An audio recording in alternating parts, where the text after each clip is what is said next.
Le Sénégal s'engage vers la souveraineté alimentaire. Signature d'un protocole entre le gouvernement et la CNES. Aujourd'hui, nous semons les graines d'un Sénégal souverain, juste et prospère pour les générations futures.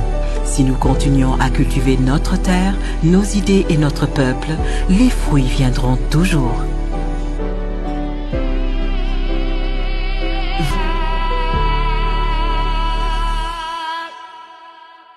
Le mardi 26 novembre, une étape décisive a été franchie dans la quête de souveraineté alimentaire du Sénégal. Le ministre de l'Industrie et du Commerce, Dr Serigne Gueye Diop, et son homologue de l'Agriculture, de la Souveraineté alimentaire et de l'Élevage, Dr Mabouba Diagne, ont coprésidé une cérémonie de signature d'un protocole d'accord avec la Confédération nationale des employeurs du Sénégal, CNES.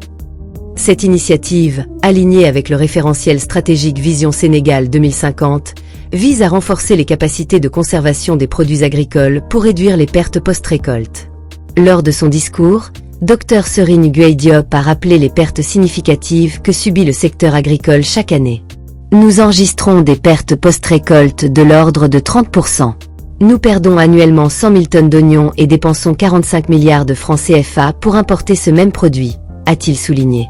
Selon lui, les importations de produits agricoles coûtent près de 1000 milliards de francs CFA par an, un chiffre alarmant pour une économie en quête d'autosuffisance alimentaire. Face à ce constat, le ministre a insisté sur l'urgence d'implanter des chambres froides pour assurer une meilleure conservation des récoltes et réduire ces pertes qui freinent la productivité du secteur agricole. Le secteur privé, par la voix d'Adama Lam, président de la CNES, a affirmé son engagement à soutenir cette politique gouvernementale.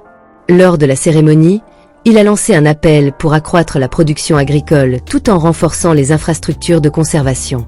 Afin de donner un signal fort, les opérateurs économiques ont décidé de mobiliser 1 milliard de francs CFA pour démarrer les premières actions liées à ce protocole.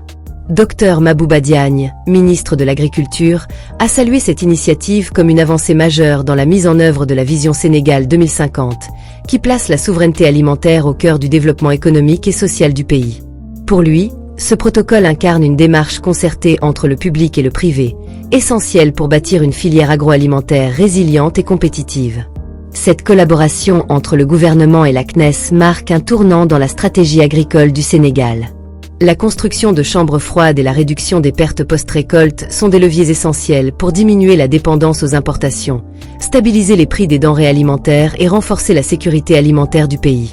Ce partenariat public-privé est une preuve concrète que la souveraineté alimentaire, pilier de la Vision Sénégal 2050, est non seulement une priorité nationale, mais aussi un défi collectif que les différents acteurs économiques s'engagent à relever ensemble. C'était tout pour cette Flash News. Merci et à bientôt pour de nouvelles vidéos. Aujourd'hui, nous semons les graines d'un Sénégal souverain, juste et prospère pour les générations futures. Si nous continuons à cultiver notre terre, nos idées et notre peuple, les fruits viendront toujours.